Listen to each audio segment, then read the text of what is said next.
자, 여러분 날 보세요. 우리가 이 말씀은 너무 많이 한 말씀이라, 그러나 성경의 순서에 따라서 하지 않을 수가 없죠.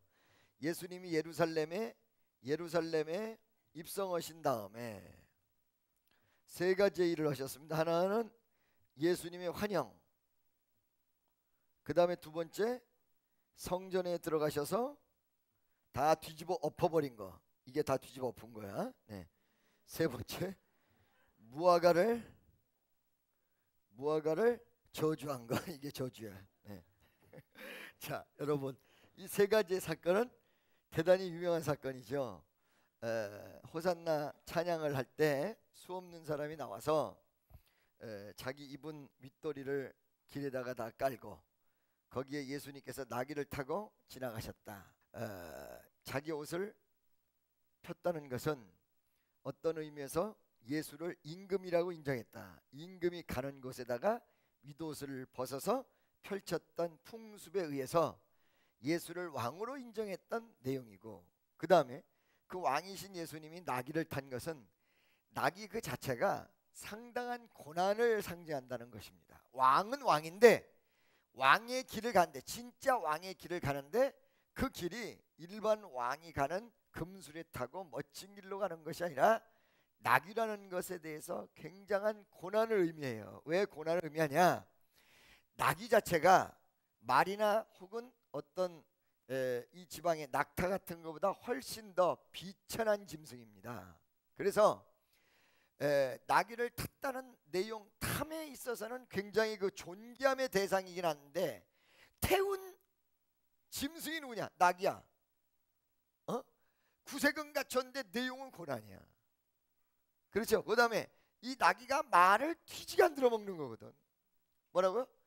말을 진짜 안 들어먹는 게 나귀예요. 그 안 들어먹는 나귀를 끌고 와서 타고 갔던 예수님, 그 나귀가 누구냐면 나야, 바로 여러분이고 옆에 있는 사람, 그 나귀가 당신이라는데요. 네. 정말 고집불통, 말도 진짜 안 들어먹는 인생을 나타내는 거라. 그러니까 그 인생을 살리고 그 인생을 말들어서 좋은 길로 가도록 하기 위해서 얼마나 고통의 길을 가야 되느냐, 이 말이죠. 그리고 나귀 자체가 아까 전에 얘기했지만 너무너무 비천해서 예수 그리스도의 비하의 모습을 나타내는 거예요. 그러니까 스스로가 비하했어요. 어떤 큰 목적을 위해서, 예수님이 일부러 비한 게 아니라 큰 목적을 위해서 자기 자신을 낮췄다. 주의 일은 뭐냐? 내가 주의 일 하다 보니까 나를 자존심 상하게 하고, 그게 아니에요. 비하돼야 역사가 이루어지는 거예요. 주의 일은 자기 자신이 비하되지 않으면 역사가 안 이루어져. 아멘이죠? 예수님이 비하를 했는데 이 만왕의 왕, 우주를 말씀으로 창조하신 그 예수님께서 자기 자신을 나귀를 타고 이 모습으로 비하의 모습을 그대로 드러내셨는데, 그 왜 그래요? 이 인간을 살리겠다는 이 사역을 위해서 자기의 모든 것을 다 내어주셨다는 거죠. 믿습니까? 그래서 제가 항상 얘기가, 교회 안에서는 낮아지고 밖에 나가서는 높아져라. 할렐루야. 그 밖에 나가서 높아져 건방지고 싸가지 없이 굴고 다니라는 얘기가 아니라 존귀함의 대상자가 되라, 이런 뜻이에요. 내가 이 말 하니까 밖에 나가서 여기서 아멘 이러다가 밖에 나가서 다 이러고 다니고 이런 얘기가 아니에요. 밖에 나가서도 겸손은 해야 되는데 존귀의 대상에 올라가라. 할렐루야. 무슨 소리인지 아시겠죠? 그래서 그 나귀를 타고 입성하셨는데, 호산나 예수님을 찬양하며 맞았던 사람이 세 종류라고 그럽니다. 호산나라는 내용은 똑같은데 거기에 호산나를 찬양했던 사람의 내용은 세 종류라고 그래요. 하나는 예수님 제자군, 이건 완전 골수분자들, 그죠? 두 번째는 그냥 믿는 사람들, 세 번째는 왔다 갔다 믿는 사람에 끌려서 가자 그래가지고 온 사람들, 그렇죠? 이 세 종류 사람. 근데 이 세 종류 중에서 마지막 왔다 갔다 하는 사람은 좀 있다가 열흘 뒤에, 며칠 뒤에, 열흘까지는 아니고 며칠 뒤에, 열흘쯤 되나? 며칠 뒤에 예수를 십자가에 못 박으라고 돌로 다시 쳤어요. 그러니까 여러분, 신앙은 누가 지키는 거냐면 믿음이 확고해서 지조가 있는 사람이 지키는 거예요. 그래서 난 축복받으면 주의 일 한다, 안 그래요. 축복받으면 주의 일 하는 게 아니라 없어도 주의 일 하는 거고, 지조 지키는 사람이 주의 일 하는 거예요. 신앙의 지조지 지키는 사람, 절대 안 흔들리는 사람, 누가 뭐라고 해도 까딱하지 않고 확신을 가지고 있는 사람이 주의 일을 하게 돼 있어요. 아멘. 그래서 호산나 찬양할 때 세 종류의 사람이 있었는데, 그러면 어떻게 이 사람들이 이렇게 단합을 해서 할 수 있었느냐? 교회를 보면요, 이렇게 세 종류 사람들이 모여 있어요. 교회가 첫째, 아주 제자, 정말로 고르스면 누가 말해도 안 흔들리는 사람. 두 번째, 그냥 믿는 사람. 세 번째는 좀 있으면 절에도 가고 좀 있으면 점도 치러 다니고, 이럴 수 있는 세 가지 종류의 사람들이 교회에 모여 있어요. 그런데 너무너무 신기한 거는 예배라는 것에 전부 순종하고 있다는 거야. 그 참 신기해. 오늘 11시 예배 때도 해보라니까 다 해고 순종하고 있다는 거야. 그게 누구에 의해서 이루어지느냐? 그거 절대 이루어질 수가 없어요. 사실 이 종교기 때문에. 누구에 의해서? 성령에 의해서 이루어지는 거예요. 그러니까 그 순간 하나님께서 흥분제를 먹였는지 어떤 역사를 일으키셨는지 꽉 잡아가지고는 호산나 찬양에 하나가 될 수 있도록 역사하셨다고. 그러니까 여러분, 나랑 색깔이 안 맞는 사람도 기도하면 맞아져요. 그러니까 부부간에 갈등이 많이 있다, 그럼 기도하면 맞아져요. 목사님 기도했는데도 안 맞아지던데, 웃기는 소리야. 그따구로 기도하면 안 되고, 일평생 기도도 한 번도 안 하다가 부부 갈등 생기니까 주여 이런다고 되겠냐? 진심과 전심으로 대통령을 만나는 것도 무지하게 어려운데 하나님 마음을 움직이기 그렇게 쉬울 것 같아요? 안 그런 거거든요. 기도원이 왜 있어? 거기 가서 매달리라고 있는 거야, 기도원이. 할렐루야. 그러니까 신앙이 전부 자기 잣대로 본단 말이에요. 자기 잣대로, 자기 중심으로 본다고. 근데 성경은 네 중심으로 가면 필패, 하나님 중심으로 가면 필승. 아멘이죠? 그래서 내가 그런 경험이 많아요. 기도 신나게 하고 응답이 없어 열받아가지고 왜 이렇게 없는 거예요? 그런데 나중에 시간이 지난 다음에 기도해 보면 내가 기도를 어느 정도 했는지를 딱 가르쳐 주는데, 이만한 항아리에 밑바닥에 찰랑찰랑 하면서 기도했다 그래. 이거 채워야 돼, 여기까지. 그래야 물이 포도주로 바뀌지. 믿습니까? 목사님 그걸 언제까지 채워요? 아니 저 컴퓨터 게임할 때는 10시간 20시간, 그 다음에 시리즈 영화 볼 때는 뭐 24시간 잠다니면 이까지만 듣고, 그거에 비교해보라 이 말이야. 그거에 비교해보라 이 말이야. 거저 무릎 꿇고 앉아가지고 한 5분 정도, 한 10분 정도, 주여 믿습니다. 뭘 믿어? 믿습니다. 이루어 주실 줄로 믿습니다. 그래놓고 나 기도했다? 이런 얄궂은 형태의 기도가 과연 응답을 받겠느냐? 이 기도를 하나님도 얄궂게 되고요, 신앙인은 찾아볼 수가 없게 돼요. 왜냐하면 이게 기도가 하나님 앞에 기도답게 가서 응답이 돼야 이 사람들이 신앙이 올라가지, 안 되니까 더 기도해야 되겠다는 게 나오지. 그 정도로 기도해야지 응답 다 받으면 너도 나도 다 받고. 이 세 종류의 사람들 가운데 세 번째는 왔다 갔다가 금방 이루어질 수 있는데, 하나님이 그 순간을 딱 붙잡은 거예요. 응? 순간을 딱 붙잡아서 흔들리지 않게 군중 심리에 의해서 갔든 아니면 제자들에 의해서 갔든 자발적으로. 근데 이거를 누가 시킨 게 아니야. 이 옷을 자발적으로 벗었단 말이에요. 그때 성령의 역사가 일어나는 거거든요. 근데 이 사람들이 좀 이따가 예수를 십자가에 못 박으라고 막 손들었거든요. 근데 이게 무슨 말이냐면 성령에 의해서 이루어지긴 했으나 성령을 못 받은 사람, 믿음이 확고하지 않은 사람은 다 흔들려 버려. 믿지 않는 사람도 성령의 역사를 해서 그 마음에 감동을 주잖아요. 그래 뒤집어 놓잖아요. 무슨 소리인지 아시겠죠? 할렐루야. 믿습니까? 그래서 세 종류의 사람이 있는데, 이 세 종류의 사람들이 예수님 앞에 그 순간은 다 하나가 됐다. 그러니까 나의 직장에서도 하나가 되게끔 만들 수 있다 없다? 있다. 아멘. 그러니까 기도하지 않는 사람은 사기꾼을 불러들이고, 기도하는 사람은 사기꾼 앞에서 사기꾼을 변화시킨다. 뭐래? 변화시켜. 아멘이죠? 믿습니까? 그래서 이제 호산나 찬양을 딱 받고 입성을 하셨어요. 예루살렘에 입성한 다음에 가장 먼저 뭐냐면 십자가에 못 박혀 돌아가시는 사역 전에 성전을 정화하는 사역을 했어요. 뭐를 정화해요? 성전을 정화해. 그러니까 성전 정화라는 거는 어떤 의미에서 우리의 정화, 우리 마음의 정화하고도 일맥상통. 왜? 너희 마음이 성전인 것과 하나님의 성령인 너희 마음에 거하시는 걸 알지 못하느냐. 너희가 성전인 것과 우리가 뭐요? 성전이야. 옆에 있는 사람 보고 소성전이야 대성전이야 물어봐봐. 어디가 성전이야? 그러니까 주님이 내 마음에 왔으니까 여기가 성전이다. 이게 여러분도 정화시키는 방법을 잘 아세요. 제가 사람들이 우리 교회 이제 이 말이 있다 그래. 꽉 차면 맺어졌다. 우리 교회에서 말하는 말이. 그 다음에 사람이 은혜 좀 받았으면 뒤집어졌다. 그 뒤집어졌다는 말이 어디서 나왔냐? 여기서 나온 거야. 여기서 나온 거야. 성경적이에요. 아시겠어요? 자, 성전 안에 들어가서 성전을 정화시키기 위해서 어떻게 했어요? 돈 바꾸는 자들, 비둘기 파는 자들의 상을 뒤집어 버렸어. 이거 왜 이렇게 예수님이 극한적으로 가셨냐? 정화의 내용이 뒤집히지 않으면 안 되겠다. 이게 한번 뒤집어져야 돼. 이게 한번 뒤집어져야 돼. 이게 한번 빨딱 뒤집어져야 돼. 할렐루야. 성령 받으면 그러게 돼. 성령 충만 받으면 그러게 돼. 자, 여러분. 그래서 성전 안에서 뒤집었다. 돈 바꾸는 자와 그 다음에 비둘기 파는 자를 뒤집었다. 근데 이거 뒤집은 거에 대해서 의미가 굉장히 있어요. 왜냐하면 성전에서 이 짐승을 사가지고 드린단 말이에요. 그러니까 큰 돈을 가져왔으면 어디 가서 바꿀 데가 없으니까 그 성전 안에서 바꿔야 된단 말이야. 그렇죠?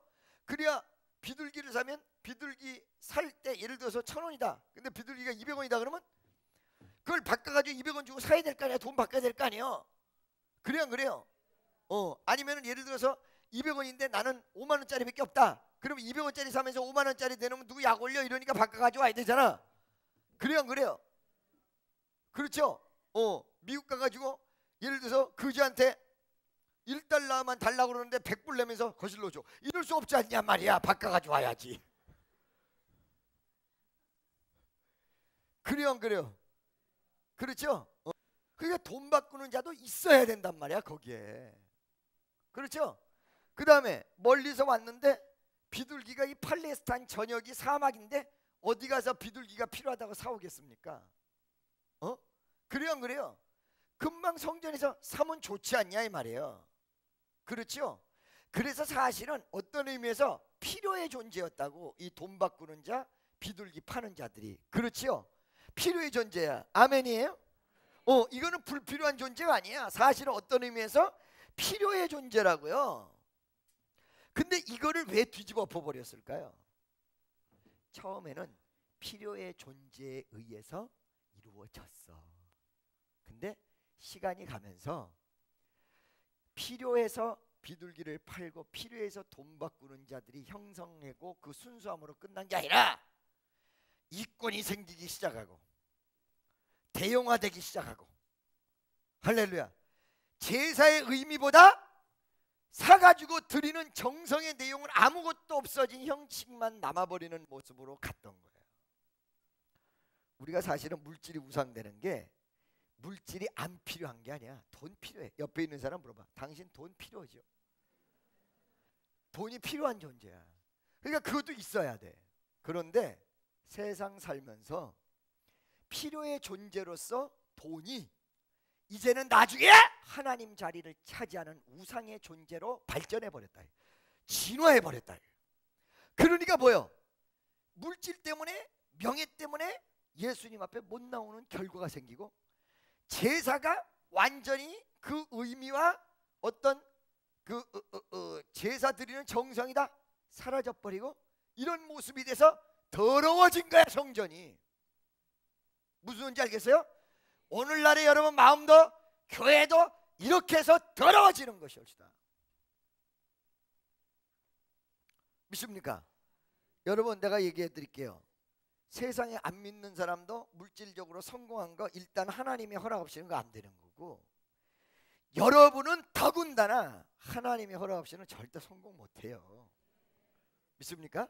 그러니까 괜히 거기에 허상 쫓아가다가 더 뒤집어지지 말고, 그러니까 여러분들이 지금 방금 전에 물질은 필요에 의해서 존재하는 거예요. 아시겠죠? 물질도 필요 없는 사람이 욕심 채우기 위해서 뭘 그렇게 달라고 그래요? 물질 뭐하러 필요해요 여러분에게? 잘 먹고 잘 살라고, 뻐겨 보려고. 그거 가지고는 안 돼. 물론 하나님이 열심히 사는 사람에게 복을 주도록 되어 있습니다. 열심히 사세요. 그렇지만은 여러분 마음에 우상이 되면 안 된다. 하나님이 간섭하지 않아. 간섭하지 않는 게 무서운 거예요. 하나님이 간섭을 안 해. 어떻게 간섭 안 해? 돈 좀 벌었지? 벌은 다음에 돈 번 거에 따라서 사람이 마음가짐이나 생각이나 행동이 달라져요. 예를 들어서 돈이 조금 있었던 사람은 어느 집에 들어갈 때 이러고 들어갔다가 돈 많아지면 이러고 들어가. 벌써 달라지거든요. 그 달라질 때 믿음에서 있는 사람은 하나님이 간섭을 해. 너 겸손해라. 말씀으로 사람을 통해서 이것저것에 겸손해라, 겸손해라, 겸손해라 그런단 말이야. 그런데 하나님이 손을 딱 띈 사람은 그런 게 없어요. 우리 마음이 필요에 의해서 무언가가 이루어지는데 이게 너무 진전을 해가지고 완전히 내 마음에 세팅이 돼서 내 마음의 복잡한 문제로 야기하고 신앙보다 앞장섰을 때 더 문제가 돼. 근데 여러분 사실은 어떤 의미에서 이게 물질이 우상화되지 않는 사람이 돈을 더 잘 벌어요.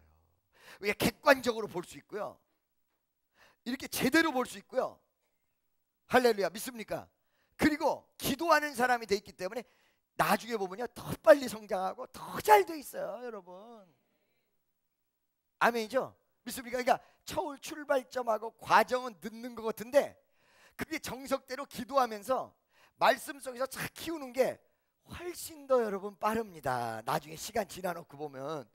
그러니까 여러분 늦는다고 생각하지만 제발 여러분 너무 빨리 가려고 하지 말고 늦는다고 생각하지만 가장 빠른 게 믿음과 신앙 속에서 이루어지는 일이다. 아멘이죠? 그러니까 이렇게 뒤집어지고 이렇게 내 마음을 더럽힌 내용들, 벌어야 된다는 이 생각 때문에 곤모술수라고 거짓말하고 별짓 다 하고 이제 점점 어떻게 돼요? 필요에 의했던 것이 내 마음을 더럽혀지는 순간이 돼버린 거야. 곤모술수가 난무하고 이용해 먹는 게 난무하고 속이는 게 난무하고 이런 모습이 되는 거야. 그러니까 내 마음이 어떻게 됐어요? 올바로 정화가 되나요? 안 되는 거죠. 예수가 여러분 마음에 가셔 그걸 뒤집어 버려야 돼. 뒤집어 버려야 돼. 할렐루야. 그래야 성전이 정화가 되는 거지. 아멘. 믿어지십니까? 그래서 성전 정화는 사실은 필요에 의한 것이지만 이것이 어떤 기본의 골격에서 벗어나서 가장 나쁜 조건으로 탈바꿈의 제3의 형상이 이루어진 것, 바로 이것 때문에 예수님이 이걸 가지고는 절대 하나님의 의를 이룰 수 없다고 그러니까 거기 가서 다 뒤집어 버린 거야. 여러분 이 사람들이요 나중에 예수 십자가에 못 박으라고 소리 질렀던 사람들입니다. 근데 예수님께서 그 아랑곳하지 않고 이거 다 뒤집어 뽑습니다. 이게 무슨 말이냐면 타협의 대상이 아니라는 거예요. 이게 상과 비둘기 파는 자들의 의자를 다 둘러엎어버려. 싹 다 엎어버렸어. 13절 저희에게 이르시되 다 같이 시작.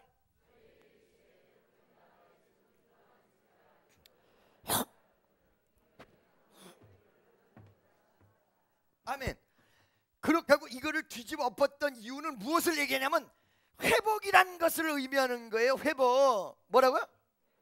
회복이란 건 뭐냐면 본래 기능을 찾는 것, 본래 모습을 찾는 것, 본래 순수성을 찾는 것. 이 회복이야.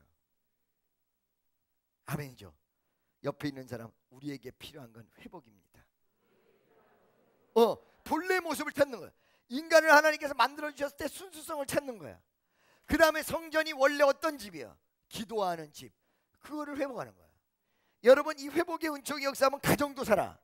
남편이랑 서먹서먹했던 게 은혜가 회복이 되면 남편도 부인도 다 순수한 모습이 이루어지면서 하나님의 위대한 역사가 일어나는 거야. 성경 말씀대로 하는 것도 다방면에서 이루어져야 된다. 무슨 소리인지 알겠죠? 그러니까 이게 폭이 넓어져야 돼. 성경의 폭이. 아멘.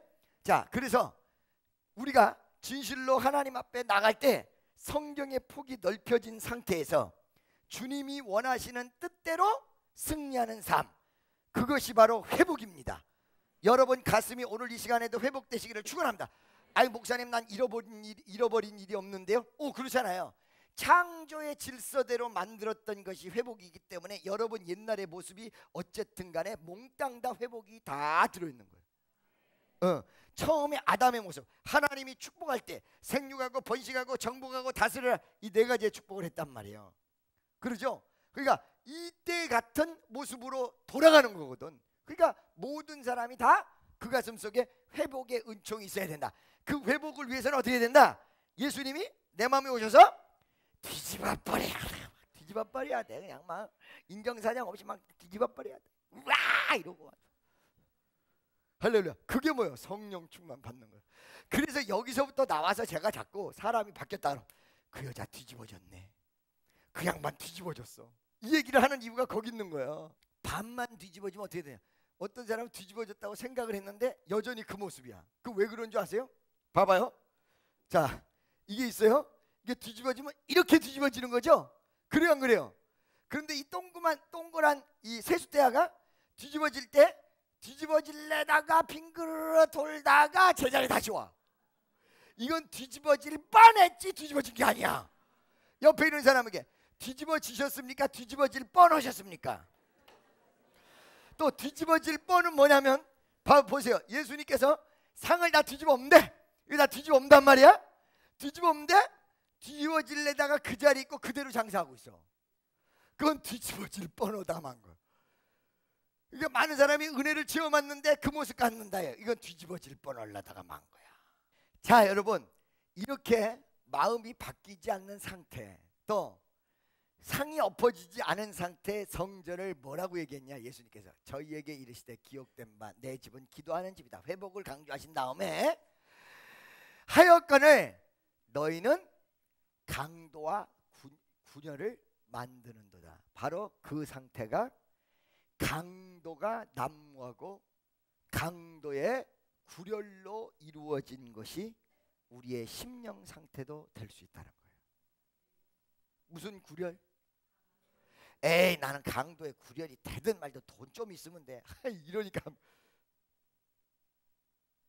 여러분, 옛날에 이 돈 욕심을 버리라는 뜻으로 어떻게 했냐면은 모래를 딱 들고요, 이거 딱 내가 쥐려고 쥐어요. 그러면 내가 가지려고 쥐는데 어떻게 돼요? 손가락 사이로 쫙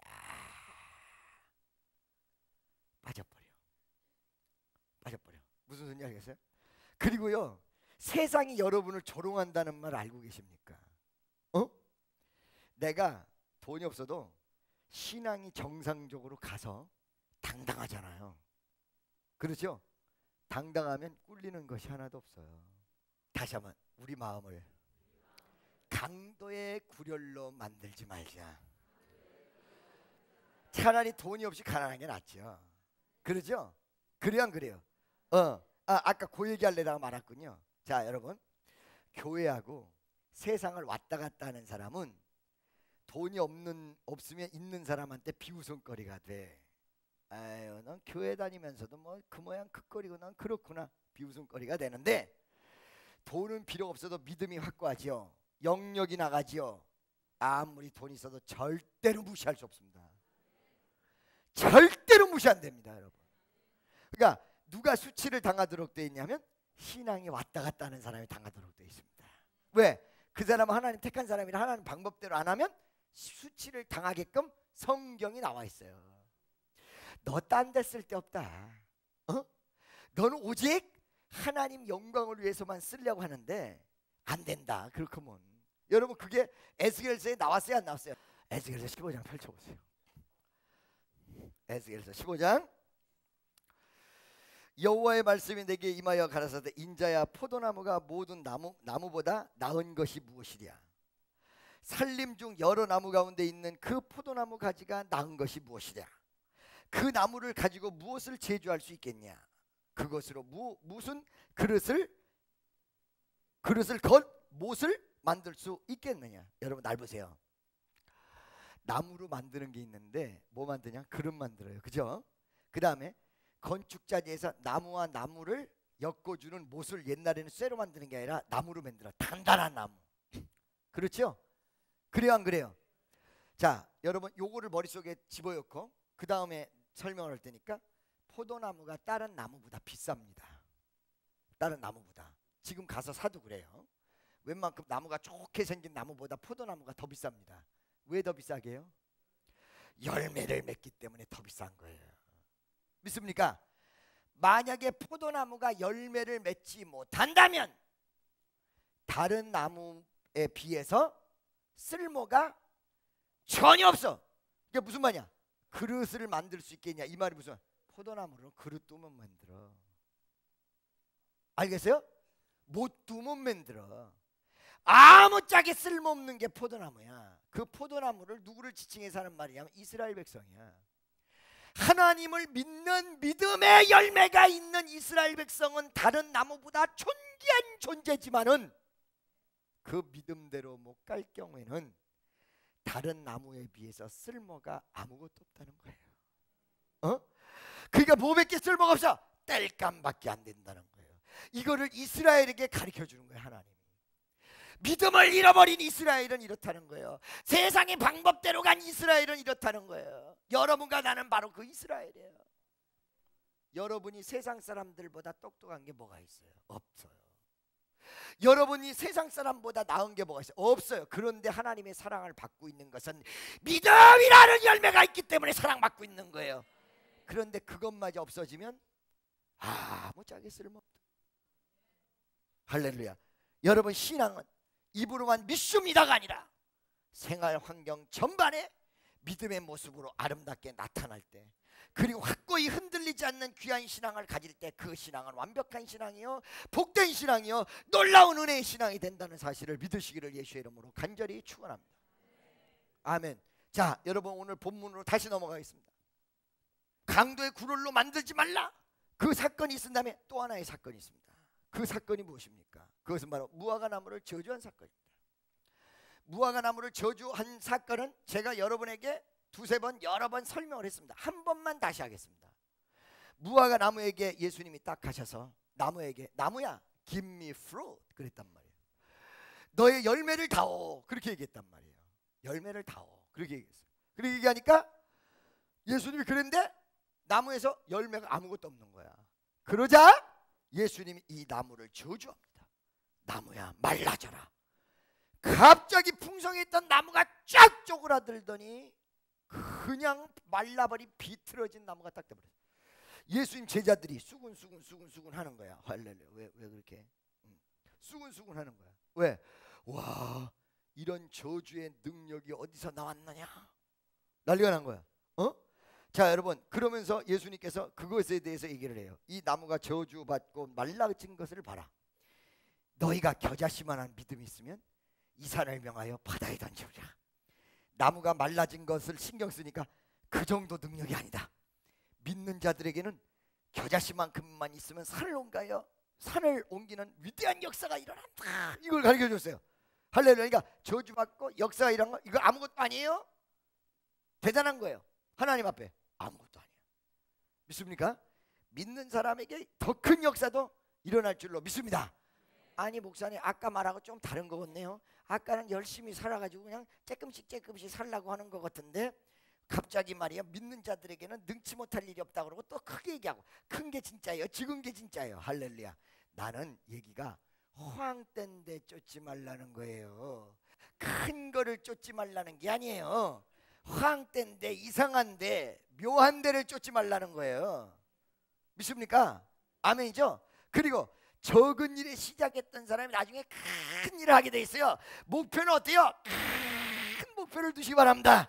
옆에 있는 사람, 당신의 그릇은 크게 넓히시기 바랍니다. 그런데 이 나무를 저주한 의미에 대한 내용이죠. 예수님이 나무를 왜 저주했냐, 이거에 대한 내가 설명을 했죠. 이때가 여러분 4월달인데, 4월달이면 6월절이 4월쯤이니까 4월달이란 말이야. 4월달인데 4월달에는 무화과 나무에 열매가 있는 게 정상이라고 그랬어요? 없는 게 정상이라고 그랬어요?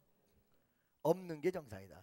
근데 왜 이 나무를 열매가 없다고 저주하셨냐? 두 가지 때문이라고 그랬어. 하나는 정상이든 비정상이든 믿는 자에게 주님이 어느 순간에 열매를 요구하면 시기가 어떻든 내놔야 돼.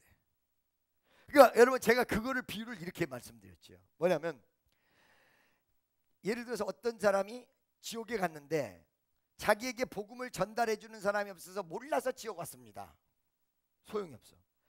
저는요 어저께 예수를 믿었기 때문에 오늘 죽었는데 어저께 예수를 믿어서 예수 영접할 시간이 없었습니다. 소용없어. 언제든지 내놔야 돼.